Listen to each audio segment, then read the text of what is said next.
اس سے پہلے والی ویڈیو اگر آپ نے دیکھی ہے تو آپ کو پتہ ہوگا کہ مرنے کے بعد روح کہاں رہتی ہے، کہاں جاتی ہے اور کیا کرتی ہے، کیا کھاتی ہے۔ کیا ہم فاتحہ پڑھتے ہیں تو وہ فاتحہ کا کھانا غذائیں اس تک پہنچائی جاتی ہیں یا جنت سے ان کے لیے کھانا آتا ہے، وغیرہ وغیرہ بہت ساری باتیں کی ہیں۔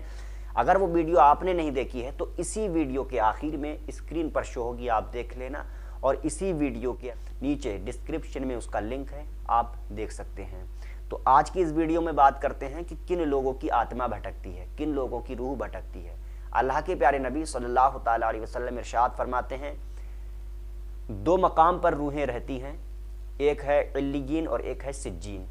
علیین وہ مقام ہے جہاں پر اچھے لوگوں کی روح کو رکھا جاتا ہے، ان کو اچھے لوگوں کی روح کی وہ جگہ ہے اور وہاں وہ آزاد ہوتی ہیں۔ ایسا نہیں قید کی جائیں اور کیا ان کے پاس کوئی ان کے لیے بندش ہو کہ فلاں جگہ نہ جا سکیں گی یا فلاں جگہ نہیں جا سکیں گی، ایسا نہیں ہے۔ وہ مقام علیین میں آزاد ہوتی ہیں، جہاں چاہیں جا سکتی ہیں، اور یہاں تک کہ اللہ کے پیارے نبی نے ارشاد فرمایا وہ آپس میں ایک دوسرے سے ملاقات کرتی ہیں، اللہ والوں سے ملاقات کرتی ہیں، انبیاء علیہ الصلاۃ و تسلیم سے ملاقات کرتی ہیں، بزرگان دین سے ملتی ہیں۔ یہ الگ الگ اعمال کے حساب سے ان کے مقامات اس میں دیے جاتے ہیں الگ الگ درجوں پر۔ اب جو سجین جو مقام جو جگہ ہے وہاں پر برے لوگوں کی روح کو قید کر دیا جاتا ہے۔ اب بات آتی ہے آتما بھٹکنے کی، تو دیکھیے کیا ایکسیڈنٹ سے مرنے والے کی آتما بھٹکتی ہے یا کہ خودکشی کرنے والے کی آتما بھٹکتی ہے؟ تو میں آپ کو بتا دوں آتما بھٹکنے کا کوئی سلسلہ نہیں ہے، اور جو ایکسیڈنٹ کی موت مارا جاتا ہے اللہ کے پیارے نبی صلی اللہ تعالیٰ علیہ وسلم ارشاد فرماتے ہیں وہ شہادت کے درجے پہ پہنچا۔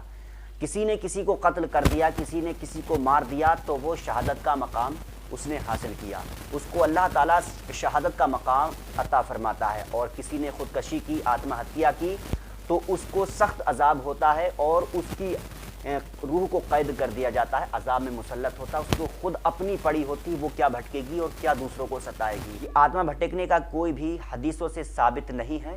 اور میں آپ کو بتا دوں پھر یہ ہوتا کیا ہے۔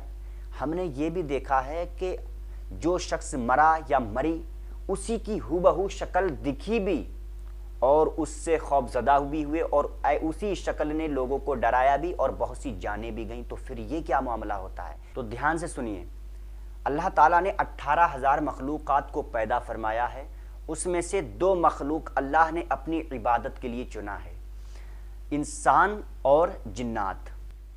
اللہ تعالیٰ نے قرآن پاک میں بھی اس کا ذکر فرمایا ہے۔ 18,000 مخلوق ہے، اس میں یہ 2 مخلوق کو عبادت کے لیے چنا ہے، اور انہی 2 مخلوقوں میں اب آپ سمجھیے دھیان سے، مسلمان بھی ہوتے ہیں انسانوں میں اور غیر مسلم بھی ہوتے ہیں، بہت سارے دھرم الگ الگ دھرم کے ماننے والے ہوتے ہیں۔ اسی طرح جناتوں میں بھی الگ الگ قسم کے پائے جاتے ہیں، ان کی بھی ہماری طرح شادی بیاہ ہوتی ہیں، ان کے بھی ہماری طرح دھرم اور عقیدے ہوتے ہیں، اور تو ان میں کچھ شرارتی جن ہوتے ہیں، مکار قسم کے، خبیث، ان کے الگ الگ نام بھی ہیں۔